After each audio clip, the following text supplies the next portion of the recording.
Because I can hear myself echoing. Thank you. Hare Krishna, everyone. So my great honor and privilege to be here with all of you. Must be my bad karma that somehow my presence has caused so many technical difficulties. So please forgive me for that. But yeah, it's a great honor and privilege to be here with all of you who have managed to join this morning.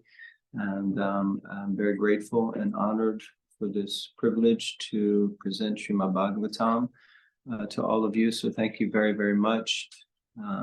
So I'll just start by chanting the Mangalacharanam prayers, and then we'll read the verses from the Bhagavatam that I've been given to speak on today. And we'll try to say something by the mercy of the Vaishnavas.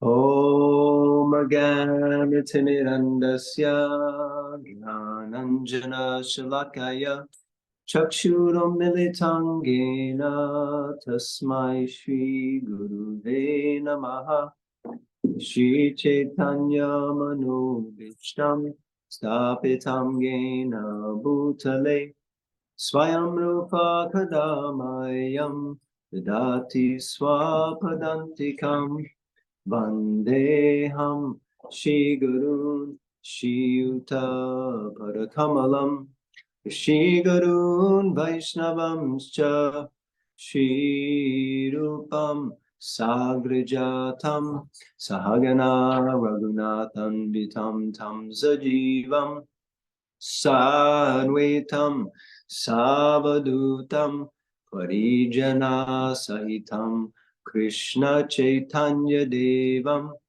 Shri Radha Krishna Padan Sahagana Lalita Shri Vishakam Sha He Krishna Karuna Sindhu Dina Bandhu Jagatpate Gopesha Gopika Kanta Radha Kanta Namostute Tapta Kanchana Gaurange Radhe Vrindavaneshwari Vishabhanu Sute Devi Pranamami Hari Priye Vancha Kalpa Tarubhyascha Kripa Sindhubhya Evacha Patitanam Pavanebhyo Vaishnavebhyo Namo Namaha Shri Krishna Chaitanya Prabhu Nityananda Shri Advaita Gadadhara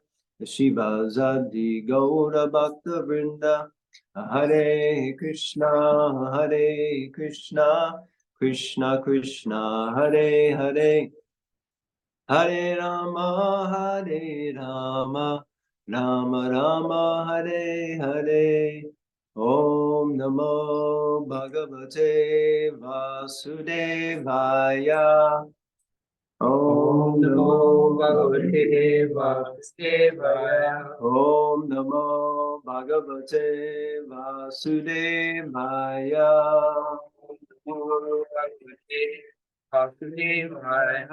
Om Namo Bhagavate Vasudevaya Om Namo Bhagavate Vasudevaya. So Hare Krishna, everyone, and welcome to this morning's Srimad Bhagavatam class. Once again, just wanted to express my gratitude and appreciation for the opportunity to serve in this way and to beg blessings from all the senior devotees, especially His Grace Adi Purush Prabhu and Ekeshwar Prabhu, who are both here this morning, if they see fit to bestow their blessings so that I can speak something relevant and bona fide in line with our founder, Acharya Srila Prabhupada, and in glorification of this most exalted scripture, the Granth Raj Srimad Bhagavatam. Only by the mercy of Vaishnavas is anything possible, so therefore I am seeking your blessings. Hare Krishna. Hare Krishna, I have your blessings. May Krishna continue to bless you with pure devotional service. Hare Krishna.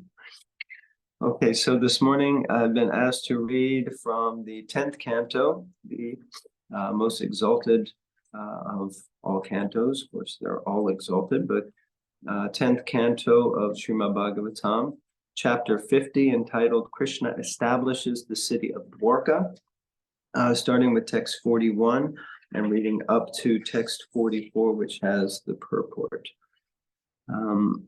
So I'll just read the translations, but for 44, I'll read the Sanskrit. So text 41. 17 times the king of Magadha met defeat in this very way. And yet, throughout these defeats, he fought on with Akshohini divisions against the forces of the Yadu dynasty, who were protected by Sri Krishna. Text 42. By the power of Lord Krishna, the Vrishnis would invariably annihilate all of Jarasanda's forces. And when all his soldiers had been killed, the king, released by his enemies, would again go away. So very interesting, I think Sri Prabhupada mentioned this, that after defeating, they would annihilate the entire army that was fighting against Krishna and Balaram, but then they would let Jarasandha go so that he could establish and get together another army to come and fight with him. So very clever strategy for annihilating all of the demoniac races of kings. Text 43. Just as the 18th battle was about to take place, a barbarian warrior named Kalayavana, sent by Narda, appeared on the battlefield. And then today's verse, text 44. Ruroda maturam etya tishbir mlecha kotibi viloke chaprati dvandvo vrishni shuta masamitam. Translation. Arriving at Mathura, this Yavana laid siege to the city with 30 million barbarian soldiers. Amazing, huh? He had never found a human rival worth fighting, but he had heard that the Vrishnis were his equals. Purport by the disciples of His Divine Grace, A.C. Bhaktivedanta Swami Prabhupada. Srila Prabhupada ki. Srila Vishwanath Chakravarti quotes from the Vishnu Purana concerning the history of Kalayavana. Quote, once Gargya was ridiculed by his brother-in-law as a eunuch. And when the Yadavas heard this, they laughed heartily. Infuriated by their laughter, Gargya set out for the south, thinking, may I have a son who will bring terror to the Yadavas. He worshipped Lord Mahadev, eating powdered iron, and after 12 years obtained his desired benediction. Elated, he returned home. Later, when the childless king of the Yavanas requested a son from him, Gargya begot in the Yavana's wife a son, Kalayavana. Kalayavana possessed the fury of Lord Shiva in his aspect as Mahakala. Once, Kalayavana asked Narda, who are now the strongest kings on earth? And Narda replied, that the Yadus were. Thus, sent by Narda, Kalayavana appeared at Mathura. Srila Prabhupada ki jai, Ananta Koti Vaishnava Vrinda ki jai. So this is very wonderful and powerful section in the Srimad Bhagavatam.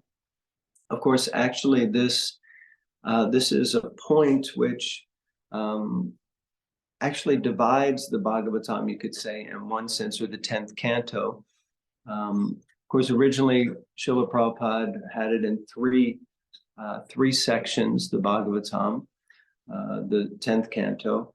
But later it was divided into two, and often we find the Krishna book, in the form of the Krishna book, that is, we find the Krishna book just as one whole unit. But when I first came, we were distributing the first part of the 10th canto and the second part of the 10th canto.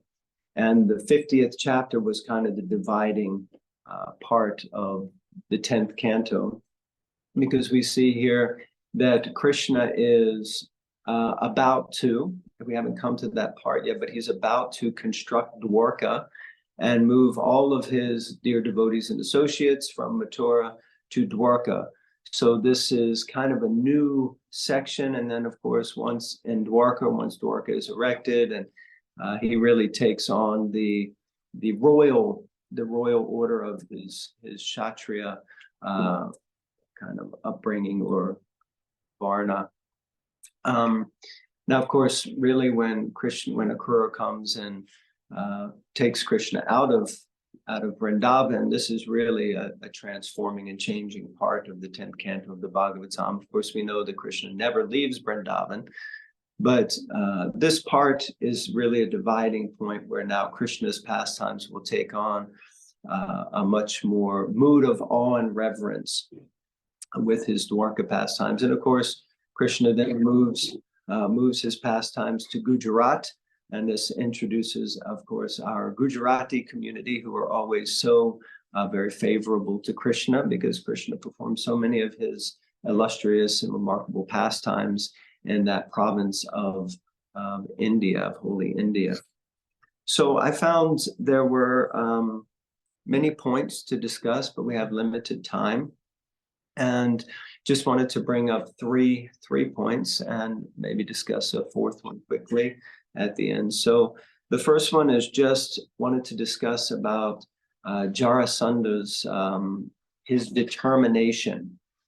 The second point I wanted to discuss was how sometimes in life difficulties come, and when they come, there's a saying that when it rains, it pours. So sometimes it seems it can get darker before the dawn, as they say. And the third point was this intense desire for revenge that Gargya had, and to discuss that a little bit. So the first point, excuse me, Jarasanda's determination.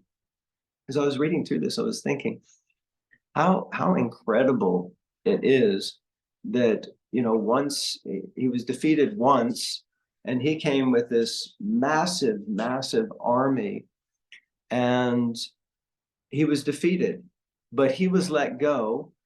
Now, he decided to come back again with another huge army. And Krishna's army was actually minuscule in comparison to his army. And he kept coming back. Now, I was thinking, this is quite incredible. If our intentions are thwarted or interrupted once, maybe twice, maybe 3 times, we might persevere, we might continue. But he's continuing 17 times. I mean, this is like amazing determination. And somehow it was coming to my mind that this is actually to his great credit. This is a wonderful attribute of Jarasandha. We can appreciate his relentless determination. And for myself, I was thinking, I wish I had such determination. I wish I actually had the same relentless determination that he has. Because unfortunately, I find in myself that when you come up against opposition or something blocks the way, you think you're doing something, you even think you're trying to do something for Krishna, you're trying to please Krishna, but something keeps interrupting and interrupting. The tendency is like, to give up, basically, to just give up and say, forget it. I was reminded of Srila Prabhupada's relentless determination with the establishing of the Radha Rasa Bihari temple, the Juhu temple, and how devotees were in such difficult situation. And, many of the leaders were going to Srila Prabhupada and saying, Prabhupada, let's just leave. What is this place anyway? We're like in the middle of a swamp. We're so far from the center of Mumbai. Let's go somewhere else. It's such a difficult situation. But Prabhupada was like, no, we have to stay. And of course, we understand Srila Prabhupada installed Shri Radha Rasa Bihari there in the middle of such a difficult situation. And he made a promise to them that he would build their temple. So in that way, Srila Prabhupada was determined to complete what he had offered to them. So I was just thinking how this principle of determination can be something that we recognize even in someone who is against Krishna. Now, the interesting thing is that we may all be given, well, not we all are given gifts by Krishna. We're all empowered in different ways, unique ways. We're all sparks of Krishna's divine splendor, and he has endowed each and every one of us with special attributes and gifts, potencies that we can use in his service. And really, he gives us the free will to decide whether we use those qualities and characteristics in his service, or whether we decide to use them in our own service, or for our own betterment, or our own self-aggrandizement, one might say. And we see here that Jarasandha was also fueled by this propensity for revenge or getting back at someone. And in that way, he was using this very potent and powerful quality, but he was using it against Krishna. And every time he was being thwarted, but that quality kept coming up. So he kept being so determined. So I was thinking with this that, at least for myself, and if any of you feel inspired, that we could really pray deeply that we, to Krishna, that we also can develop such determination, relentless determination in our approach to Krishna on the path of bhakti and our devotional service and our devotional lives. Utsahan Nishchaya Daryat, Krishna, Srila Rupa Goswami explains in the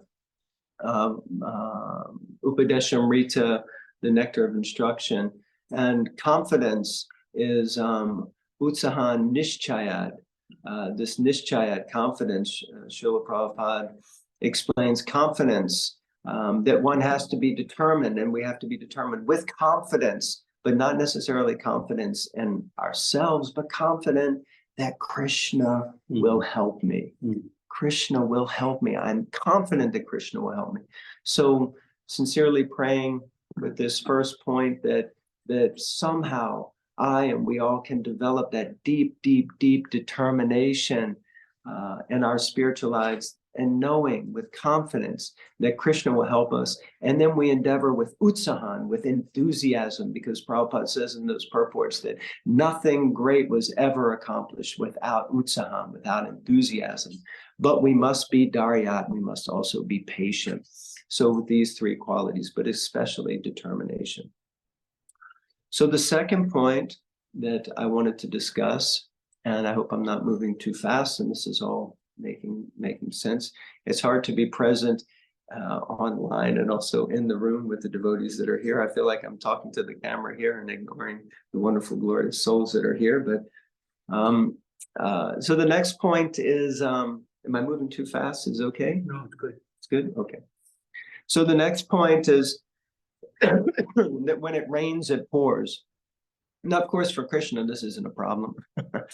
He knows all about rain and pouring. He was able to lift Govardhan Hill over his head with the pinky of his left hand for 7 days, while Indra unleashed all, fury upon the residents of Vrindavan. So saying for Krishna, when it rains, it pours, it's not a problem for him.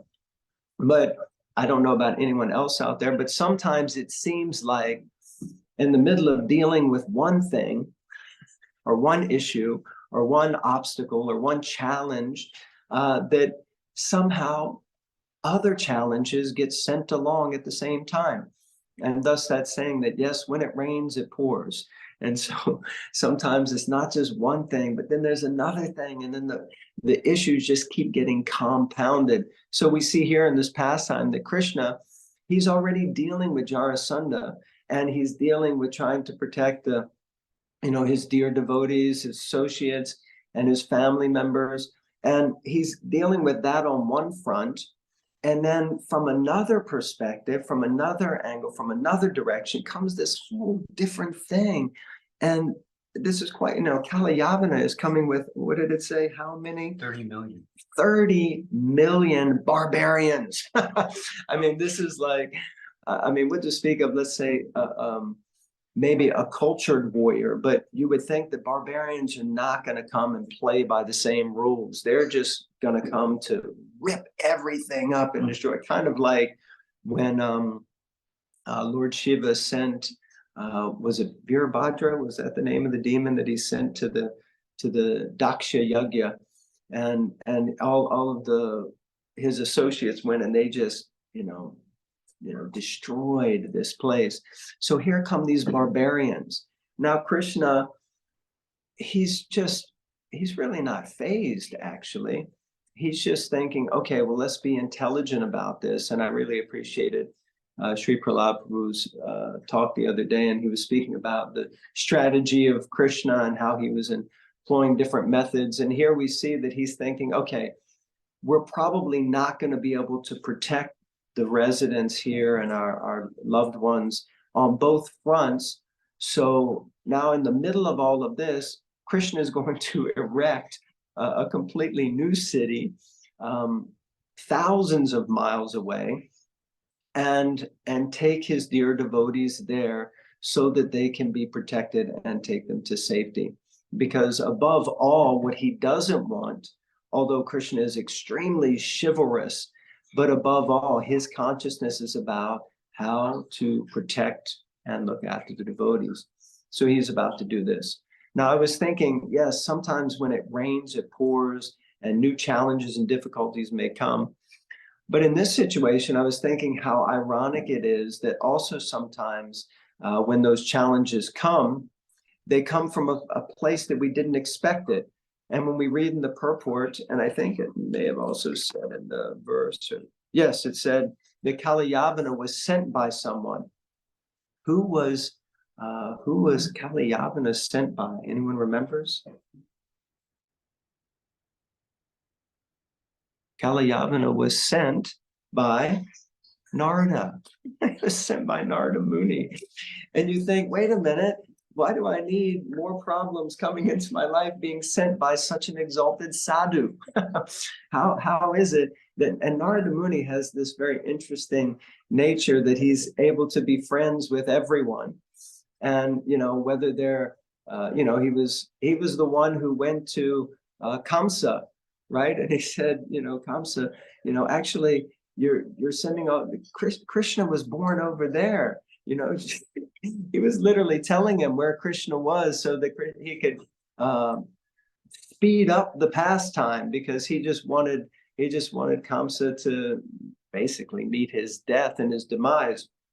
And Narada Muni just has this incredible way of, seemingly sometimes he does what might be deemed the incorrect or the wrong thing, or it seems like he's siding with the bad guys or the demons or the demoniac. But actually, he has such immense faith in Krishna that he's able to act in such a way to even send trouble Krishna's way, knowing it's not going to be a problem for Krishna. It's kind of like when the cowherd boys danced into the mouth of Aghasura, having no fear at all, knowing that Krishna will protect us. So he has this mood of, again, relentless faith, and that Krishna will take care and be okay. So he's able to do this. But for us, sometimes we may have the experience that even sometimes difficulties may come our way, and it may seem that it's precipitated by someone that we think, well, why would they bring such difficulties upon me? Why would they put me in such an awkward situation? Why would they compound or increase my problems or my challenges when I'm already struggling? And I remember hearing years ago that, if God brings you to it, then he will bring you through it. So if Krishna, and sometimes we can feel, what to speak of the saintly person, we may even come to the point where we feel like, Krishna, why are you making my life so difficult? Why don't you just take it easy on me for a little while? Why don't you just make it a little easier? Why difficulty after difficulty after difficulty? Of course, it may not be like that for everyone, but for the most part, this material world is a place of difficulty, a place of struggling, and we may be experiencing difficulties on different levels, but still everyone is being confronted and challenged by the material energy. And we just think, Krishna, can you please give us a break? But actually, these challenges, just like for Krishna, if we have faith, if we're able to strengthen our faith, deepen our faith, and take greater shelter of Krishna in times of these difficulties, then we grow immensely. I remember hearing it explained that actually muscle is built simply due to opposition or resistance.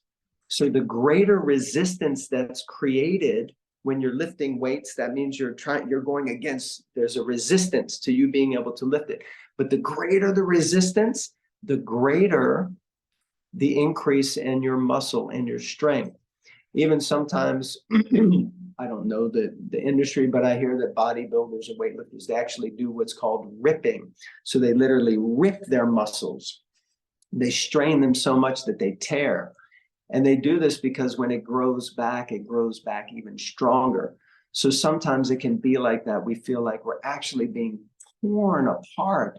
But as long as we can keep our faith in Krishna, as long as we can deepen and understand that Krishna is doing this for my betterment. Krishna has brought me to it. He's going to see me through it. And we keep taking that. Then we actually, the muscle of our faith, of our resolve, and of our determination becomes stronger and stronger and stronger. It does, but it's going to be challenging. It's going to test us. It's going to test us to the core of who we are. So this is point number 2 that I wanted to discuss, that sometimes when it rains, it pours, and we wonder, why is this happening to me? But the whole point is that we take deeper and deeper shelter of Krishna. Okay, now move to point number 3. And this is this personality that we hear about, Gargya. And Gargya is a priest. He's a Brahmin. And it seems that Gargya is insulted. And he's called a eunuch. And what is a eunuch? A eunuch is someone who's delineated or designated to look after a group of ladies, usually on behalf of the king or sultan or whatever it is, looks after the harem. But he's basically been castrated, so he can't engage in any way, shape, or form with these ladies. So he's there as a sort of Kshatriya type, strong and stout, but actually, he's lacking in that manhood area. So, he was basically called a eunuch, which he didn't like. But then it's described that the Yadavas, the Yadavas started laughing.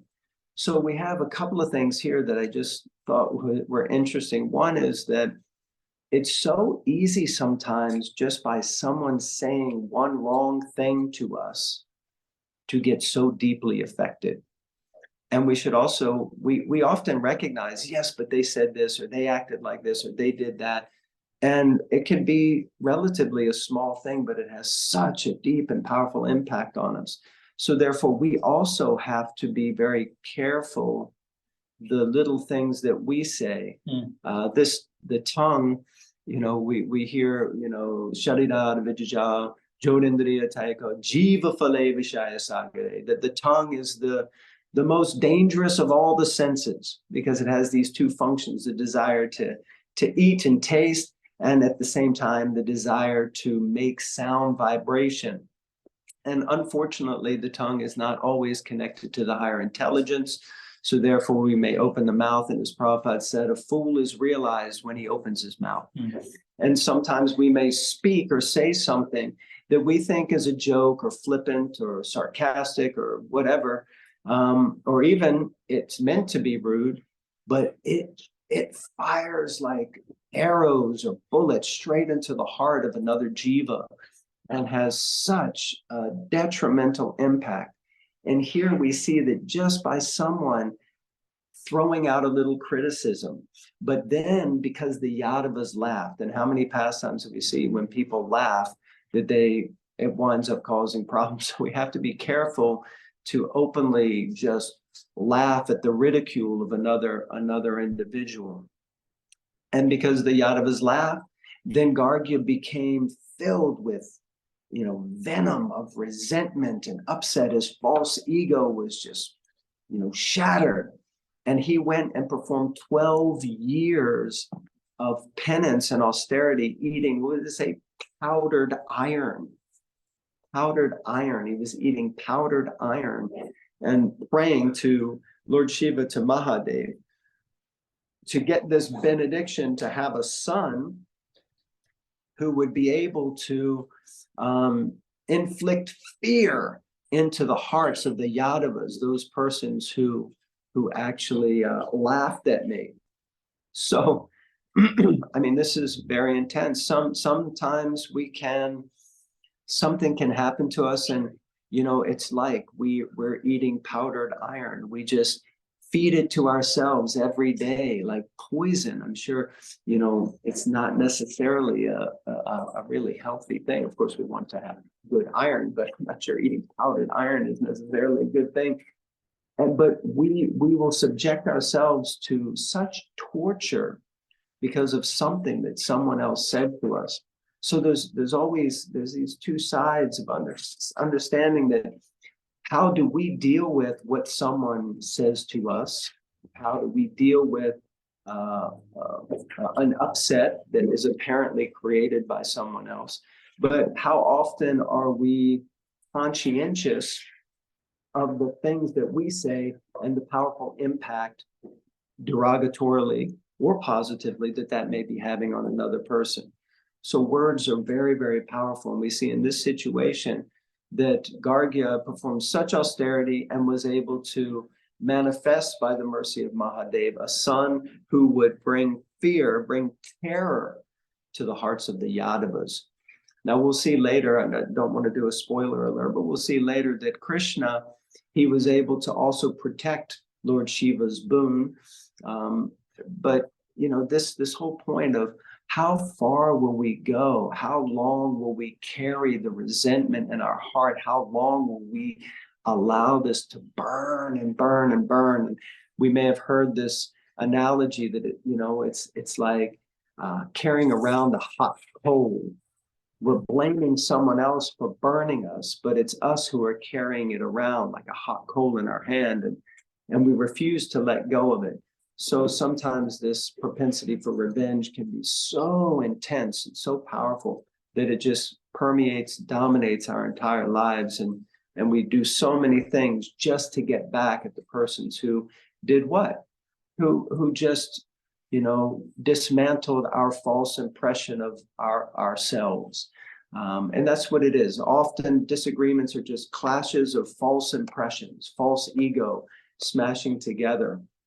When ultimately, if we just were able to understand our ultimate connection with Krishna and our unitedness, then these things wouldn't maybe affect us so heavily like that. So that's the third point, just this principle of envy and how it can really eat us alive.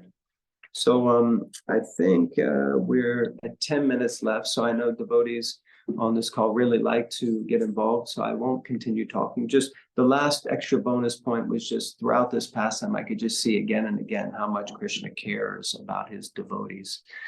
So like that. So Krishna is really, really so kind. He's there with us throughout all of our challenges and difficulties, and he really cares about us, and he's always protecting us.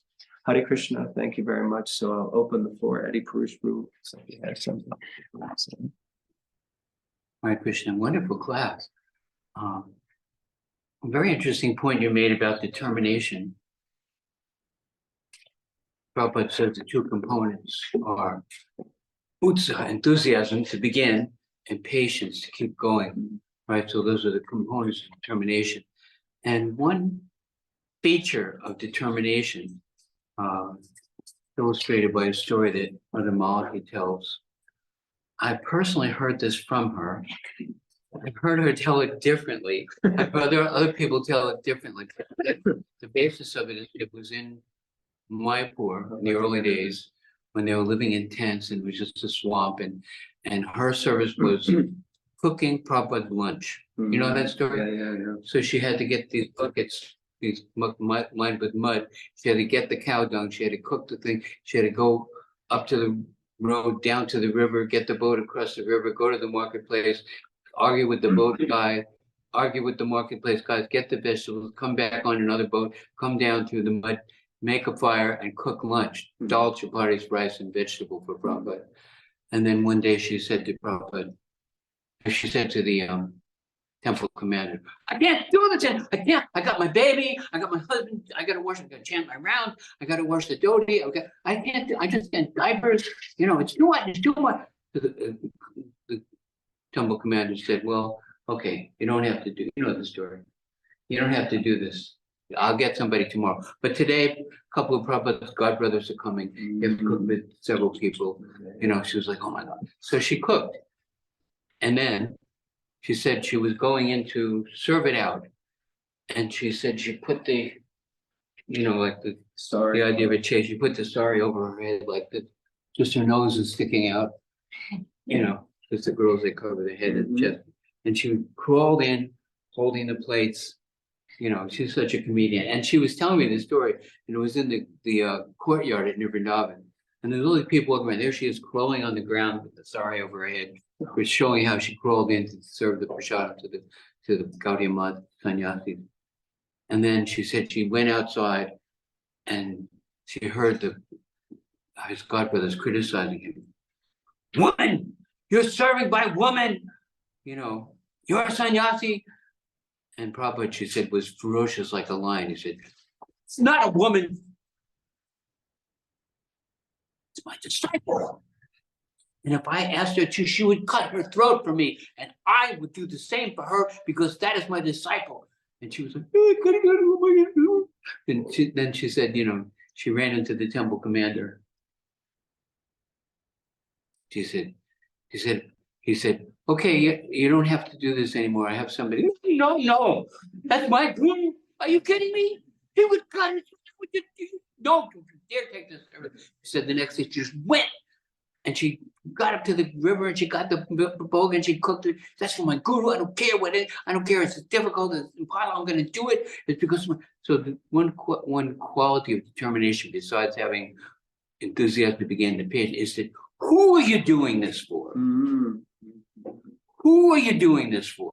And if you have someone who you're trying to please and you're fixed on doing a service for a person, then the other things fade into the periphery. And I started taking too much time for that story, but it was so illustrating the point of like, gonna do it. Why? For who am I doing it for? It's very important. Oh, good for Prabhupada. Jai Srila Prabhupada ki jai.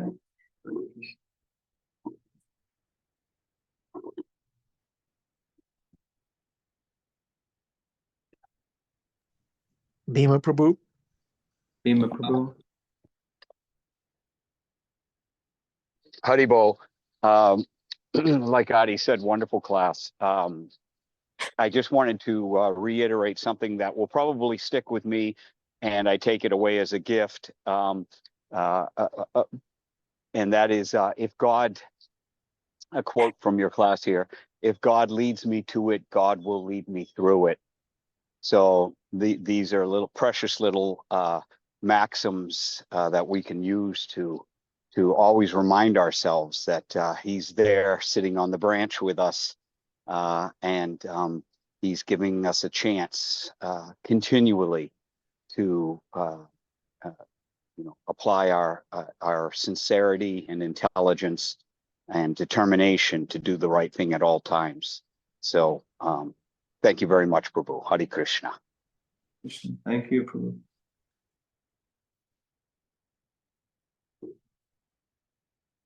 There was a question in the chat earlier from Jeffrey Prabhu, Jeffrey Ackler Prabhu. I don't know if he wants to read it and go ahead and do that, Jeff. Hare Krishna. Thank you for class. My question was more about reconciling the poetic and philosophical aspect of what is stated in Bhagavatam, among many other religious texts, to the historical realities of the time. It's not just Bhagavatam, but often in religious texts, the influence of the politics and culture of the time is often lost in a desire to make the text applicable over time. And so these ideas like demoniac invaders, they have dual purposes and meanings over time. The invaders that are talked about in the Bhagavatam are talked about like demons, and the Bhagavatam is, you know, preaching to an audience post-Mughal invasion. But Prabhupada often praises the influence of the Aryan invasion, which happened 3,500 years prior. And the texts very rarely refer to the Aryan invasion as demoniac. So if these kinds of things happen historically, people do these things to each other. But the texts interpret them different ways. How do we reconcile?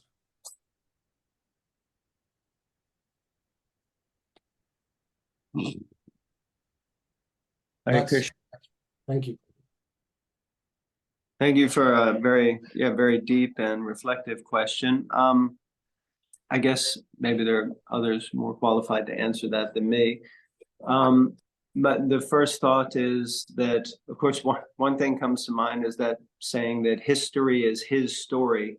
So you will hear different aspects of history depending on who you hear the story told by, and they will give a different influence in that way. But also, my understanding is from the Bhagavatam, it's not being adjusted or tainted or changed so that to suit necessarily the time, but actually it's speaking from the perspective of pure devotional service. So as far as the Aryan invasion, I can't really comment so much on that, exactly what Prabhupada said. It's not something I've looked deeply into.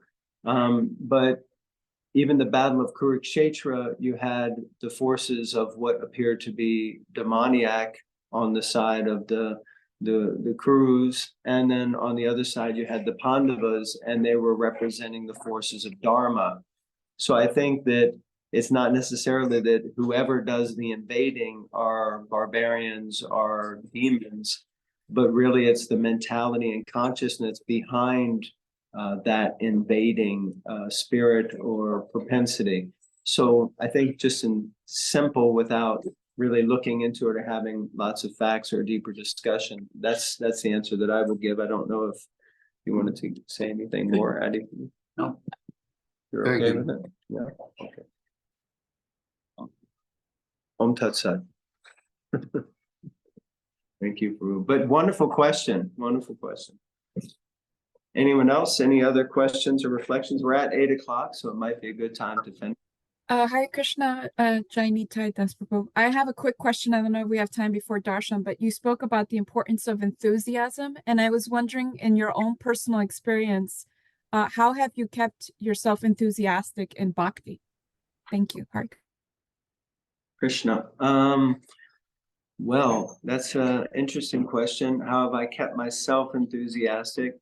My first thought of response is I really haven't kept myself enthusiastic. I'm riding on the waves of the enthusiasm of others around me. And when they see, and my wife, thank you very much, Eddie. Yes, and my wife is perpetually enthusiastic. She's also here in the audience. So I'm riding on the enthusiasm of other devotees, and of course the enthusiasm of my spiritual master and Srila Prabhupada, and just seeing what they went through, what they did in order to give the gift of Krishna consciousness to so many others. So that's there.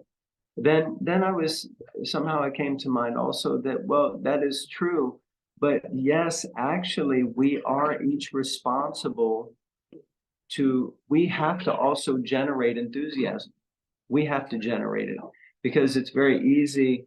And the Bhagavatam says in the first canto in the beginning, Srila Prabhupada says that one should not become overly dependent on another's mercy. Of course, this is a big topic for conversation, but this point of enthusiasm means that we also have to generate that enthusiasm.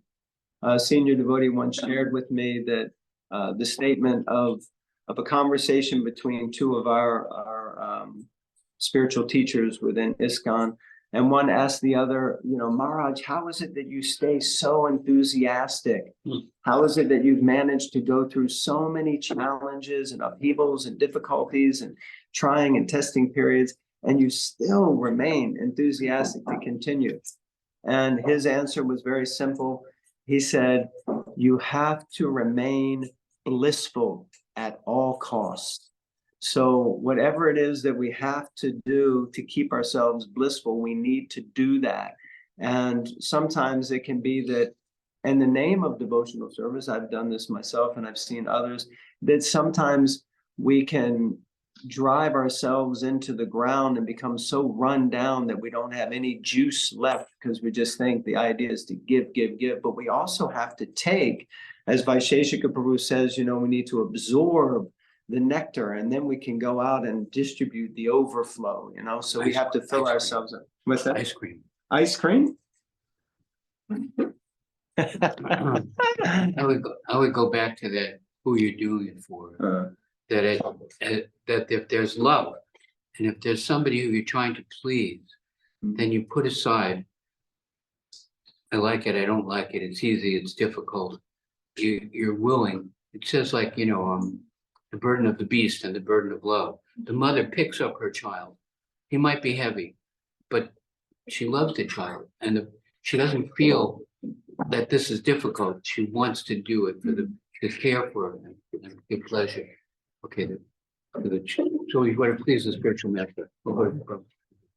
Haribo, thank you for going for darshan now. So we'll turn the camera around. Thank you, Jenny. Thank you very much. Okay, darshan time. Darshan time no matter what. Camera's on no matter what. No matter if you have makeup or not, turn it on.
Jai Shri Shri Radha Muladhara Ki Jai, Shri Guru Chandra Ki Jai, Jai Nitai and Baba Bhakti Prabhu's Ki Jai, Vasudev Prabhu Ki Jai, everyone on this call Ki Jai. Hare Krishna. Hare Krishna. Okay, have a wonderful day, everybody. We love you. All right, Bo.